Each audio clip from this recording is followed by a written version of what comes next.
Welcome to the Jeep Life Podcast. We created this podcast to share our enthusiasm for the Jeep life in the Northeast and all over with our fellow Jeepers and friends. Those are lifers. I'm going to introduce our other co-host, Don, on the other mic. How you doing? I'm doing great. How about yourself? Really good. I'm excited about this, and I can't talk enough about Jeeps and hang out with friends. So. I love it. So Don and I got together as members of the same Jeep club, and Jeep Enthusiast of Eastern Pennsylvania. I'm going to put in a shameless plug because I helped co-found that club, and it was just a need of, a group of us.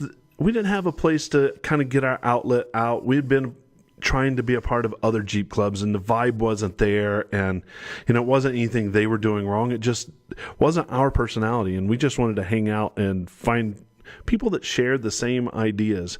And I think that's kind of one of the things that brought you to the club, right? Absolutely.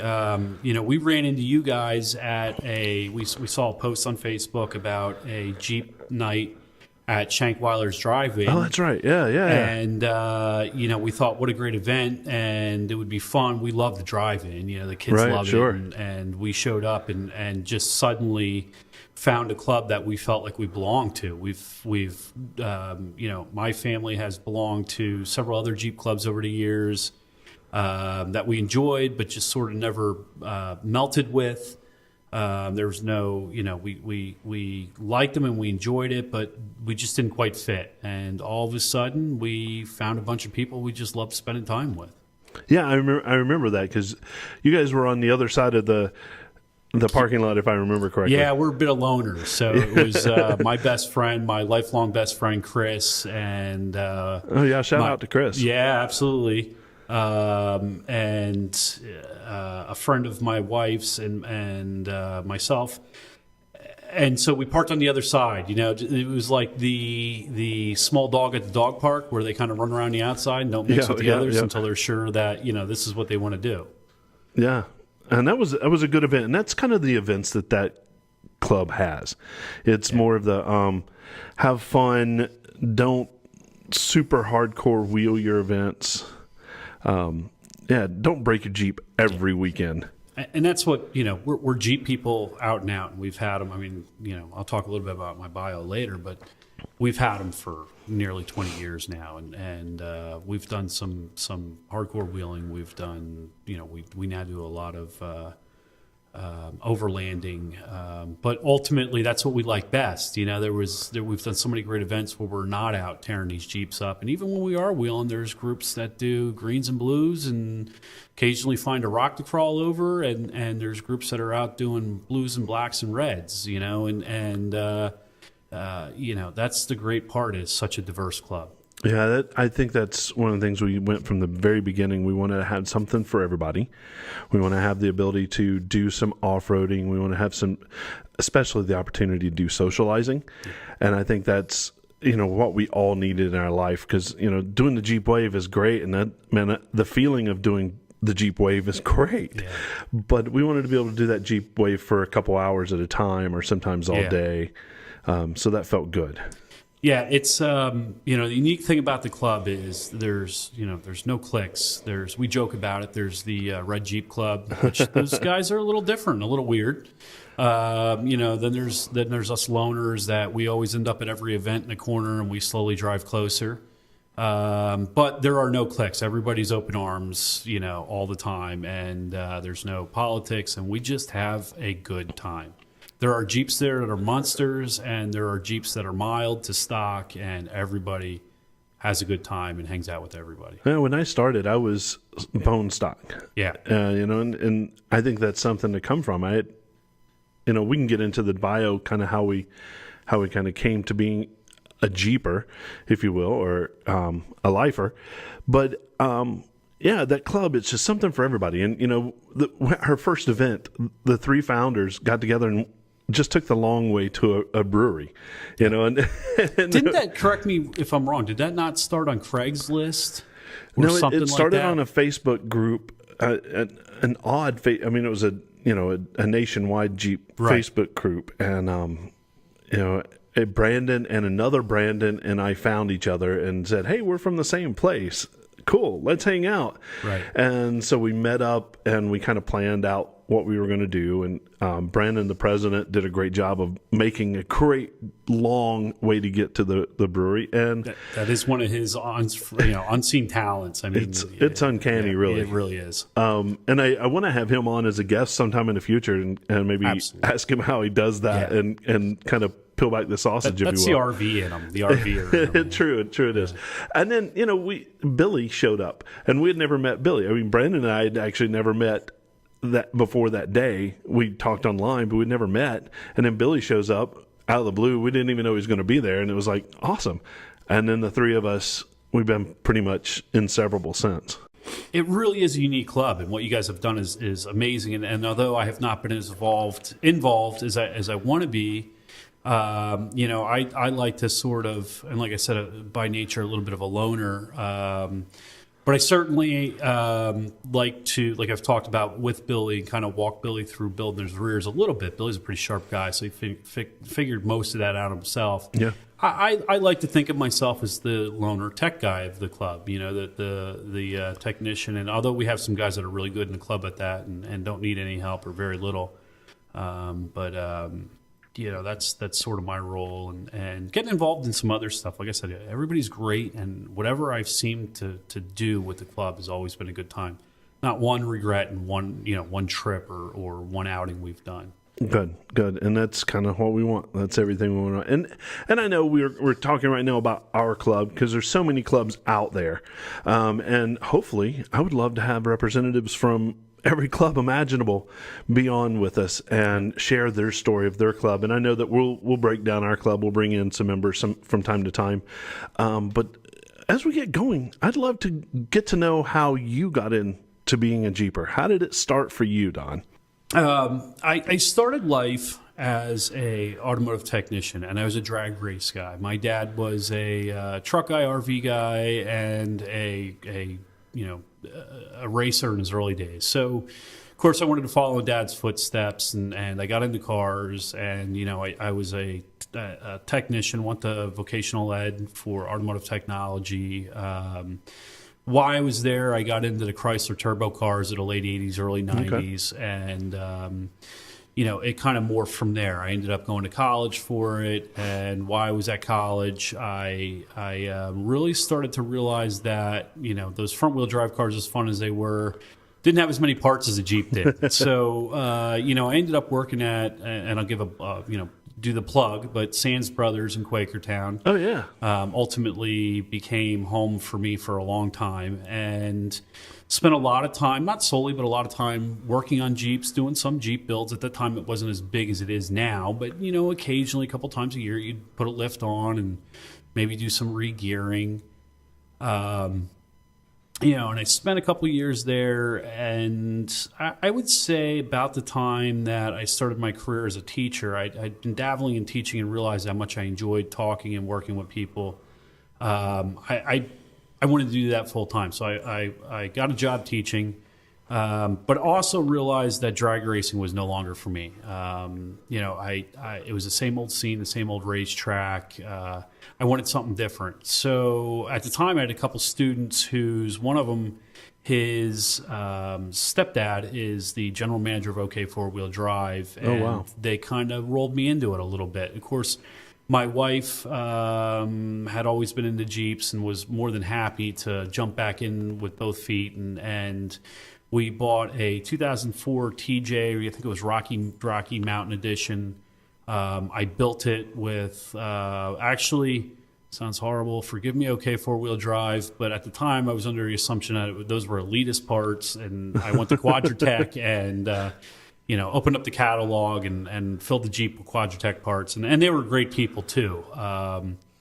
And that Jeep, we put 100,000 miles on it, wheeling it, just learning how to wheel, a lot of Roush Creek. That one actually been up at Paragon, which has been closed 14 years now.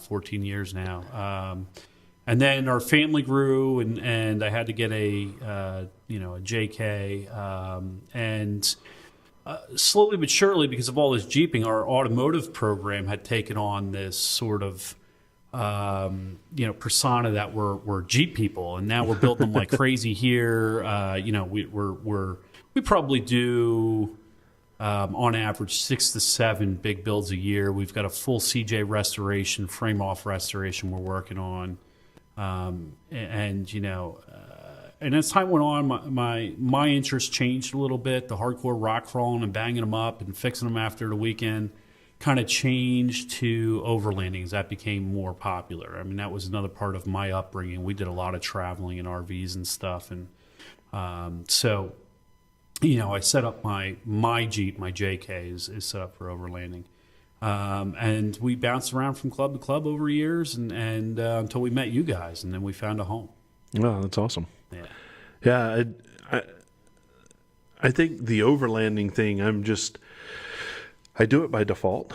I don't know that that's what I want my Jeep to be doing, but it's what I end up doing a lot. As I'm like you, I love to drive. Yep. And just get in it and go. And it is a whole different animal. The overland Jeep, is a different animal than full out rock crawler or. So these dual sport and overlanding rigs are they're different. They're not quite as big. They're not quite as radical. Right. A little more comfortable to get in and drive, and not that these rock crawlers can't be, but it's a little bit different. Yeah, I like to think mine's somewhere in the middle. Yeah, we've here at the school we've actually coined the term dual sport. We call that. Oh, nice. So that's kind of good for everything. All right. Hitting the roads and good at rock crawling and but not great at either. Oh, cool. Yeah, I want to see all those dual sport Jeeps. I think those are my favorite. The ones that aren't so just completely built out to crush the rocks, and then the ones that don't have 5 tents on top. And, right. Somewhere in the middle of that. Yeah. And that's kind of how mine is. My JK. It's leans a little more towards overlanding, but we don't use a rooftop tent. Well, myself, I'm T-Bone, and I have been doing this on and off since college. Growing up, I know nothing about cars. I'm the opposite of you. I would buy a car and drive it until I needed to spend more money than I put into it to get it fixed, and then I would sell it at a discount price and go buy my next car. But that's not where my passion started with it. My passion started with Boy Scout camp. And as a 14, 15-year-old working on staff at Boy Scout camp every summer, my mom would take me only so far and would meet the aquatics director, Andy. And he had this blue CJ, except I think it had white steel wheels. Absolutely, Steelies, the wagon right? wheels. Yeah, exactly. And he would drive that thing. Getting in that thing, there was nothing to it. There was no doors. You had a lap belt. They were optional. The doors were optional back then. Well, there was no option to this one. Yeah. And, no top. He didn't care if it got wet. Yeah. It wasn't his car that he drove to, he was a teacher too. That wasn't his car he drove to work, but that definitely was the one he was taking to the scout camp. And we'd go be tearing up these dirt roads at 65 miles an hour, and white knuckled. As a 14, 15-year-old, I was thrilled beyond belief. Yeah. And at the same time, fucking insane. Yeah. Slow there's down, no doors Andy, on right? there. Absolutely. And there were a couple times where I questioned whether or not I was going to walk away from that. The sanity of the ride. But when it was done, man, the heartbeat, the thrill of just, wow, I'm outside, and the only thing between me and the surroundings or that tree is that steel tube that's going over my head. Yeah. And to me, that was pretty awesome. And so that kind of built this love of Jeeps. When I see one, I get that same kind of, if you had a heart rate monitor on me, my heart rate's just rising just looking at a Jeep. And so in college, I had a couple beaters, and I paid like $800 a piece for them. When I got the cut, the top cut on it, and to get a replacement top was $800. Man, I paid $800 for the whole thing. Right. All right, get rid of that one. Yeah, move on. And then for a while it was family life, and at the time I didn't foresee a Jeep as part of the family life. Man, was I wrong? And, in 2017, I kind of hit that midlife crisis really hard and went and bought my JKU and never looked back. And it was probably stock for, a couple months till I figured out, what do I want it to look like? Where do I want it to go? I kind of gave it a couple months to settle in. And then after that, just started little piece by piece by piece until what it is today. And even that, I've got a couple things I want to go and do with it. It's never finished, Harry. It's never finished. And I think that's the cool it's thing. Perpetual. It is. Yeah. It can be. Yeah. If somebody drives a Jeep off the lot, they've got a Jeep. Yeah. And it could be done. They could never touch it again except to put new tires on it when they go down or the new brakes, just maintenance stuff. And that's perfectly great. Yep. Perfect. Yep. Because that Jeep's done in their mind, but the adventure with it is never done. No. Right?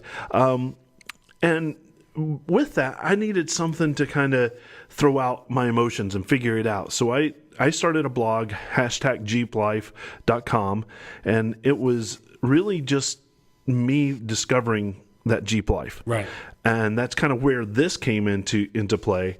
And, that it all started with that blue CJ and kind of built into, the 4-door that I have now. And, if the weather's permitting, the instant the sun comes out, the top goes down. Right. That's my life. Right. If I can have that top down, I'm going to. So, if we're really digging deep here into our emotions, let's strip it down. Let's strip it down. And so we're going to both end up crying like babies, right? For me, it's the utilitarian, aspect of that Jeep. So the thing is, you can drive it in the winter. It's like a sports car. Granted, you're not in a Porsche, but it's got that same sort of feel as far as it's special. Yeah. But I can drive it in the winter, in absolutely. snow, and I can enjoy it. And when it's summer out, listen, I'm not tied to a vehicle that's surrounding me. I can pull the doors off and pull the roof off, and it's a whole different vehicle. Yep. And then when I got a fence that I got to take down, I get the winch out, and we hook the winch up, and we drag that down. And when I got to go get firewood, I can take that Jeep to go get firewood with the trailer on the back. It's the fact that I can use that Jeep for just about anything. And more recently, since the whole Jeep life thing has exploded and Jeep people are coming together, other people, like-minded people, it's now become the people too. It really, truly is a Jeep life. I meet people, and I am a people person. It's part of what I do for a living. I love people, but some people I love more than others, and I found out Jeep people are my favorites, so... Well, it's interesting that instantly you have something in common. I mean, you're approaching a vehicle coming at you another 55 miles an hour, and the instant the fingers go up and the wave happens, a little smile happens on the inside, so right? I was just going to say, I don't know if you've ever been in this situation, but you have a hard day at work, you're driving home, you're bummed out, long face, you don't want to talk to anybody, all you want to do is get home and hide. And here comes another Jeep guy who's had a good day, and it's like he airdrops energy to you. Right, he gives you the Jeep wave, and all of a sudden you're smiling again, and life is good. And that's what it's really about. It really is. And man, I have such incredible guilt when I'm focused on something else, and just out of the corner of my eye, a Jeep goes by, and I didn't wave. I know. Oh, son of a bitch! And I'm like, I want to turn around and chase him down and go, "Hey, dude, I'm sorry, I didn't wave. It was my bad." I just saw one of our members apologized on like 4 different Jeep clubs because they didn't wave to somebody they're trying to reach out to. I thought that was great. That was really kudos cool. to you. Right. So Jeep Wave is real, and that's it is. And that's exactly why we started this. Yeah. That's why we came together and said, hey, we want to share without doing it. We want to share the Jeep Wave or the Jeep life together. Right. And, we want to, through what we're doing with this podcast, kind of reach out to others and share our enthusiasm about a vehicle that started in World War II. Yes. And, you talked about utilitarian. You're right. There's nothing more utilitarian than a vehicle that was, when it wasn't being used in World War II to bounce troops where they needed to be, it came home and was a tractor. Yeah. Oh, right. Yeah. There was all these attachments you could buy. Right. So, that's how the CJ got its name, civilian Jeep. Right. Exactly. But, and you're right. And a lot of people will stand back. A lot of people that aren't Jeep people will stand back and say, man, what an ugly vehicle. That's not what I see. I see beauty all over. Those hard lines. Yeah. I mean, that's just, to me, that's a mark of a great, well-rounded machine through many years of evolution. It's brought a lot of good people together. And it's instantly recognizable. It is. From 1941. Yeah. In the 40s, 50s, Yep.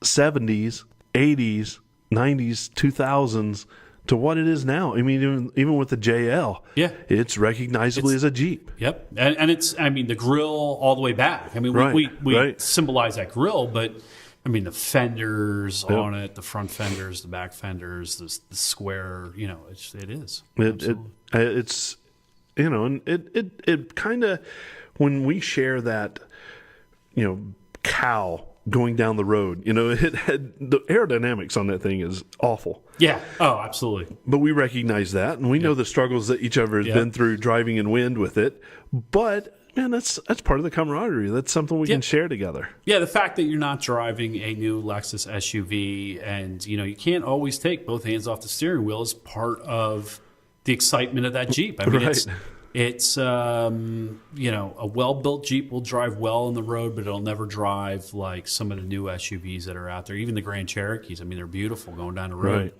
Right. But that's part of the excitement, part of the fun. There's a little bit of challenge there. Now you get in the rocks with them; they're like Ferraris. They're pinpoint perfect. But you just there's just something about them, and they even take on a persona. When you're down and out or you need an uplift, it's like the dog coming home to the dog. The dog's always there wagging its tail happy. Yeah. There's the Jeep. Let's go, Dad. Let's go do something fun, And I walk out to the parking lot. Yep. There's my Jeep. Absolutely. Smiling right back at me. Yep. Right? And I'm lucky enough I can pull mine in here all day long and stare at it. So. That must be nice. Yeah. So as we go along, we're just going to explore each of these feelings in the podcast, and we're going to branch out.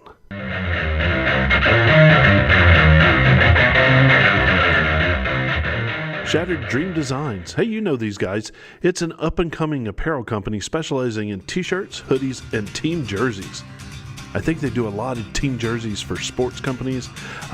Their design team provides custom graphics, or you can use your own designs. Now, here's a little secret. They did our logo, so they're pretty good at it. Reach out to them on Twitter at Design Shattered and get your next project started. In my day job, I am in technology tremendously. I do work for the big fruit company, Apple, and one would think that I would be ultra decked out in my rig, but I'm not. I have a mount for my phone, and that's about it. As far as tech in my Jeep, I see other people using all these great iPad rigs and Android big screens and all this stuff. The vector mounts with the RAMs attached and RAM mounts attached to them. Oh, it's crazy. Yeah. I did get asked this week what apps that I use in my rig, and I definitely want us to have an episode that is solely on technology so that we can pull out all the technology that might be available out there, all that stuff.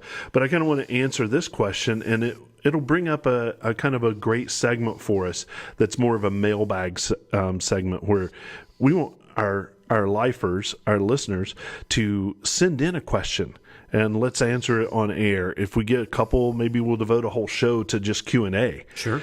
So every third or fourth episode, maybe we can we'll see how many we get. I love answering questions. I like asking them too. Likewise. So I was asked what apps I use, and the one that comes to mind for me right away is Maprika. And I don't know if you're familiar with it, but it is the best map program for off-roading and for trail riding and for hiking and for skiing. I think it was created for downhill skiing or cross-country skiing, and then kind of evolved to that. And then you can upload maps from locations. And I use AOAA's maps. Riding Anthracite is another one. I've uploaded that to my Maprika. Same here. Yep. And so it's great that these locations are starting to upload maps, and it overlays the GPS on top of it so you can see where you've been, where you are, what trail you're on. Because sometimes out there, those trails, they're tough. Yeah. And having that map right at your fingertips and running is huge for me. And it's user friendly. That's the best part. Yeah. So, years of doing this, I'm looking at my phone now. I probably have 7 or 8 different apps I've tried over the years, and Maprika is, it's just user friendly. Yeah. Yeah, I agree. And that's, for me, as someone who's in the business, I guess, it has to be user friendly for me. Yeah. If it takes me more than 10 seconds to figure it out, it's getting deleted off my device. Yeah, absolutely. I know that I know my stuff. But at the same time, if I can't click and go, it's going away. Yeah. Time is money. It's time you could be out wheeling in the Jeep. That Absolutely. hour you're spending trying to figure it out could be the hour getting to the park. Right. And when I'm out on the trail, I don't need a lot of things to distract me. Absolutely. My eyes need to be on the trail markers. They need to be going to the map. They need to be the Jeep in front of me. They also need to be on the rocks or the tree, tree roots in front of me. Yeah. So I think Maprika is one of those, and we're not sponsored by Maprika. We can be. If you're listening out there, Maprika, we could be sponsored by you. But I don't get anything from saying this, but they are, in my opinion, the best map program to have on your phone. I agree. Like I said, Terry, I'm just looking at my list here, and, I've tried Avenza Maps.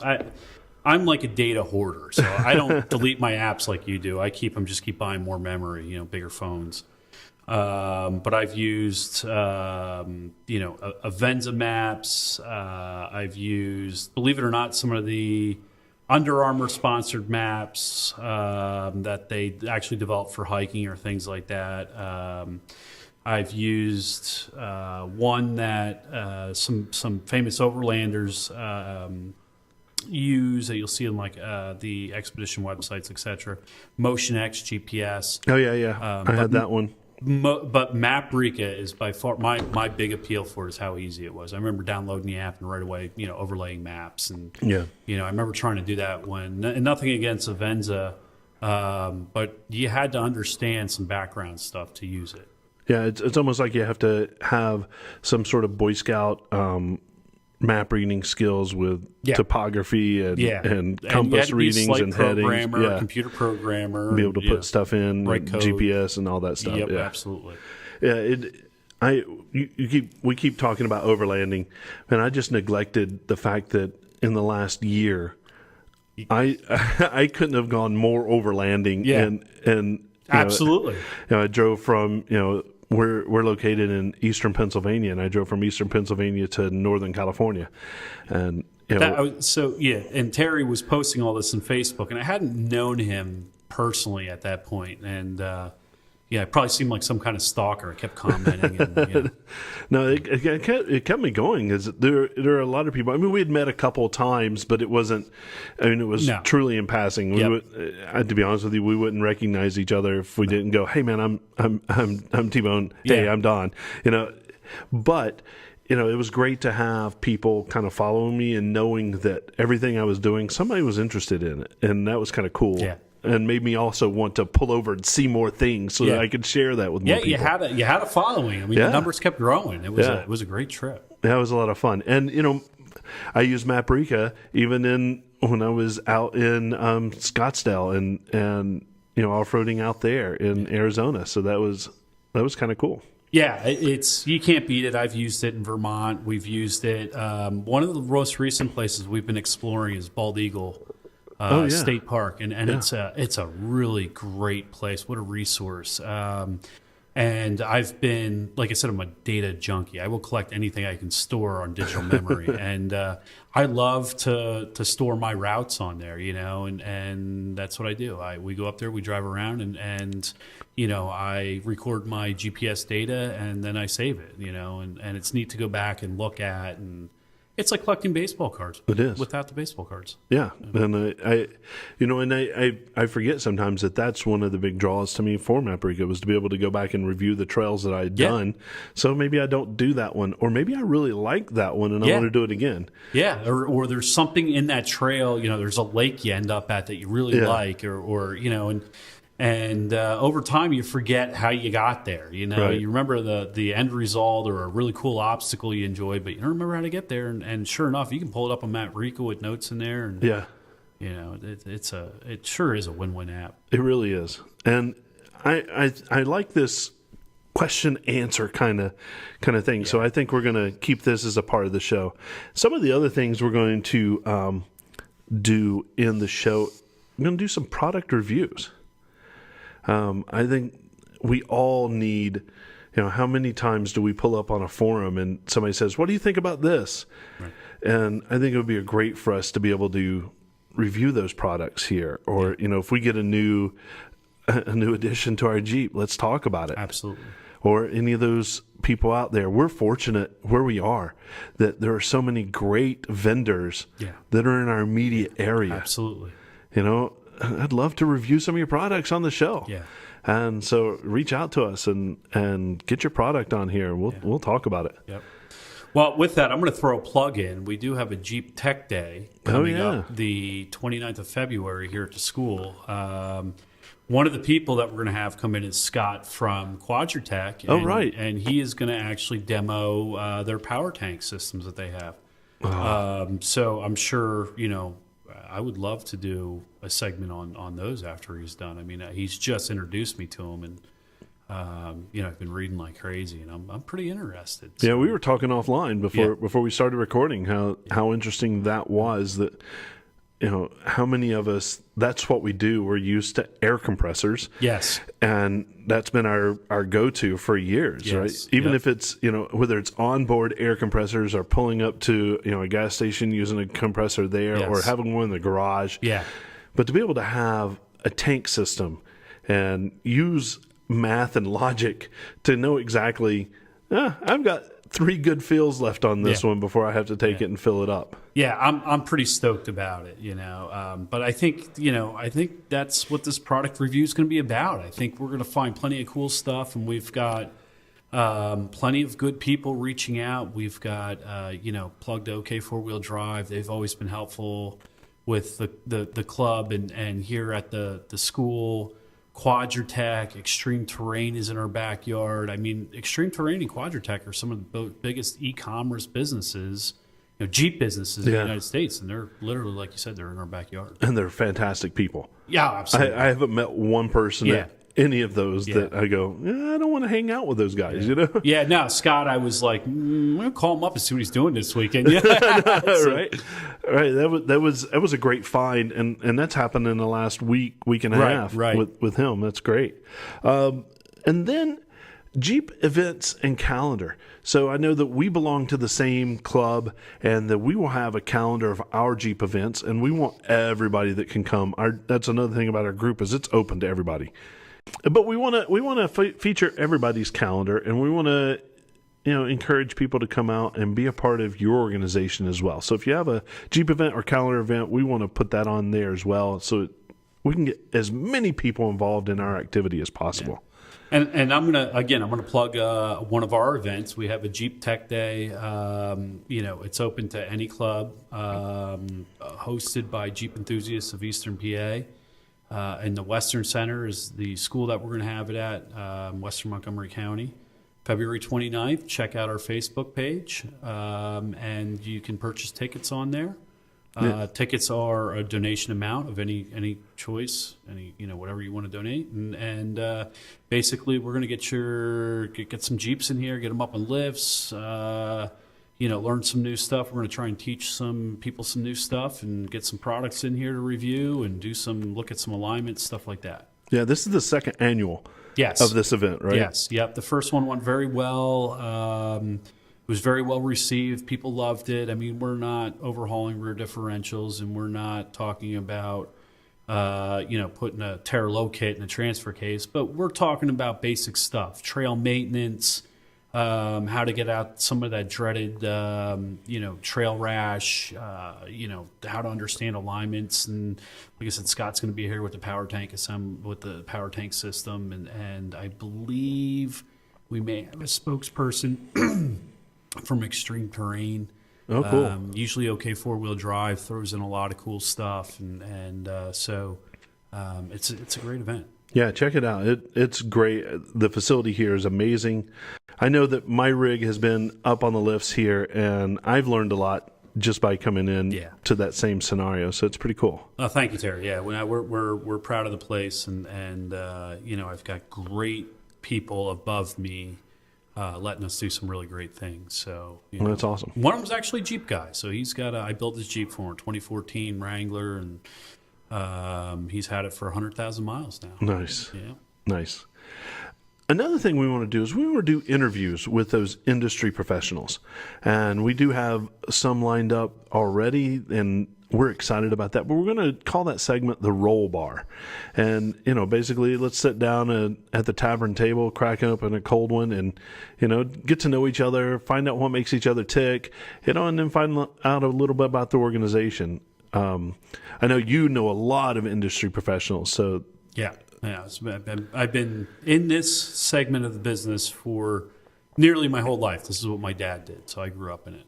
Yeah, this is my weakness, so this is all you. Yeah. So this is, like I said, I was shaking hands with people when I really didn't know how to shake hands. But the question I have for you, Terry, is if we're cracking open beers, is there going to be a limitation on how much we can drink? Depends on who's driving. That's a good point. Yeah. Uber Gold member. Exactly. As long as we're safe to get home, we're in good shape. I totally agree. But in that case, no. There's no limit. And then we're going to do a Jeep of the Week. And that is a build that we find absolutely outstanding, that kind of speaks to us. And we've already had a Jeep of the Week submitted.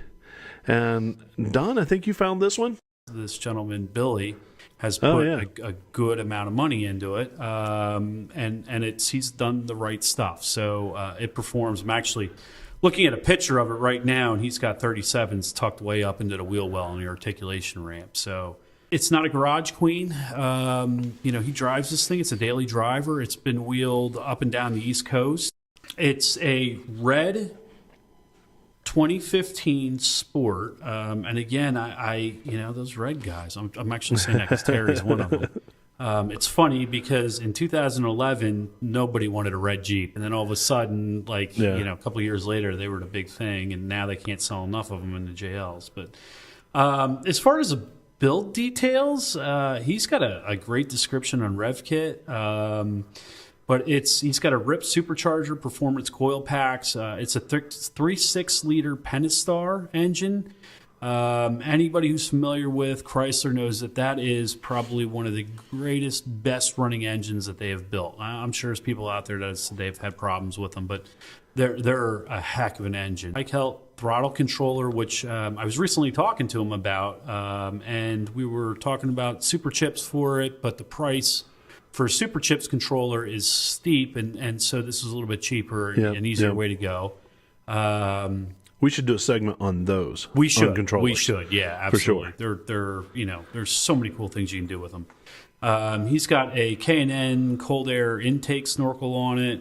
It's straight piped with high flow catalytic converters. Funny story was I was in Quakertown picking up our off-road travel trailer, and I hear this screaming coming past me, and it was Billy.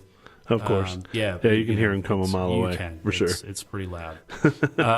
He's got a Yukon beefy front dry shaft, custom PTI rear dry shaft. He just re-geared it, 488 gears, chromoly shafts. One of the things he wants to do down the road is get that Dana 30 out of the front and the Dana 44, and he wants to do 1 tons on it. But right now he just didn't have the resources to do that. So he loaded everything up with chromoly, and he's got the factory 10 outer seals on it, Terraflex axle tube seals, heavy duty forged wheel bearings, like I said, chromoly shafts, chromoly spider gears, front and rear. So even though he doesn't have the best axle in the front. He's done everything the right way to make a 30 as strong as you're going to. Yeah. Power stop brakes on it. He's got 37-inch Mastercraft, or the tires that he's running right now. But I've been seeing the Mastercraft name a lot. I mean, I'm a Nitto BFG guy. Yeah. But maybe I'll have to look into some Mastercrafts. I've heard good things. Yeah, so have I. Have I. Yeah, his rig is really nice. It is. It is. And the list goes on and on with it. It was nice for a while when we pull up next to each other. He's always been just a little bit bigger than me. Yeah, he towers. And now he really he blows mine away. And he does. And mine's not short. No. But with his 37s and that lift. No, and I'm like one of the smallest guys in the club, so like I feel like I have some compensating somewhere to do or something. I don't know, but he's got some custom painted Mickey Thompson wheels on it. AV lift, which, in all the lifts I've put on, if you're going to stay with the stock control arms, AV is the way to go. They are just phenomenal. 1 3/4 inch Terraflex coil spacers. He's got JKS adjustable front and rear track bars. And then one of the other brilliant things that AV did was, and a couple other companies that follow since, were the geometry correction brackets. And I'm not going to get into the science of that tonight because we'll be here for another hour. Yeah, let's save that for another show. But it is, they are just really cool. LED halo lights. He's got MIG tuning RGB rock lights, 52-inch light bar, 2 front fog light pods, 8-pillar mounted switches. He's got a Angry Eyes eyebrow grill on it, and it lights up RGB as well. Yeah, it's pretty cool. Yeah. Trim stock fenders. He's got body armor front and rear bumpers with skid plates, flush mount rock sliders. Some of the interior stuff. He's got front racing seats with 4-point harnesses in it. He's got the vector mounting dash bar we were talking about earlier with ram mounts. They're really cool. Warren 8500 winch. Some high-strength aluminum red anodized Fairlane for it, Class 4 trailer hitch, sound bar, Viking 4-barrel train horn. I'm really not sure. Yeah, I guess that's to loud. get the deer out of the way when you're on the trail. Yeah, that's what it's for. It gets me out of the way when he's on the trail. Yeah. So it's a nice Jeep, and the cool part is he uses it. He does all the time. So he shows it as well as wheels it. So it's a nice, and it's his daily driver, which Absolutely. is the trifecta. Horrendous drive back and forth. It's a long drive. And so we'll put Billy's Big Red on our Instagram page. Perfect. And we'll tell you how to get to that in just a minute. Perfect. He has 2 Jeeps, Big Red and Puddles. I know that. Yeah, Puddles is his XJ. And it's in the process of being fully rebuilt right now as we speak. Yeah, because he ran that through a very deep puddle and no kidding. multiple Drowned times. It a little bit. I couldn't tell you what there was a drive shaft problem. There were all sorts of things. Yeah, mud's fun, but mud and water's fun. But you'll pay pay the price for it. Yeah, at some point. Yeah. Yep. Where can they find us? Apple Podcast. Make sure you subscribe so that you can hear us immediately when we're available. I love that. We're also can be found on the JeepLifePodcast.com, and that's an easy website. You can also will be able to download the podcast straight from there. On Instagram, at Jeep Life Pod in there, so Jeep Life Pod. Right now we've got some really cool things. We've grown immensely so far with our numbers, and I would love to see our followers go up, and the more they grow up, the more content we have for the show, because that's where we're going to get a lot of our content is from the listeners. Then on Facebook, facebook.com/Jeep Life Podcast. So take your pick out of all of those areas to find us. And then we're going to be on YouTube as well. All of our podcasts are going to be there. We're going to try to video what we do, and then we're going to do some supplemental so videos. People get to see how good looking we really are. Oh, that's lucky you guys. I know, right? It's amazing how many cameras I've broken. This is a face for radio. Yeah, right. I'll second that. Mine too. But yeah, we'll be on there. So just search Jeep Life Podcast and you'll find us. We've got a really cool video that one of my one of my coworkers actually helped out with, and it was kind of the intro to all this, and it's pretty amazing. It is. It was. He did a phenomenal job. It was first time I watched it, jaw dropping. It was not what I had expected. So me either, and I was with him when we did right, it. So. Right. I certainly couldn't have done that. Yeah, and I want to shout out to the great Nicolini with that. He did such an amazing job. He does a lot of marketing and videos for different groups, including Bomb Place Brewery in Bethlehem. So that's pretty cool. Go check them out. But that's all I have. Great. Yeah, I don't have anything else to add. I mean, of course I do, but we'll be here all night. So that sounds great. I'm ready to call. All right. Get out and enjoy your Jeep life.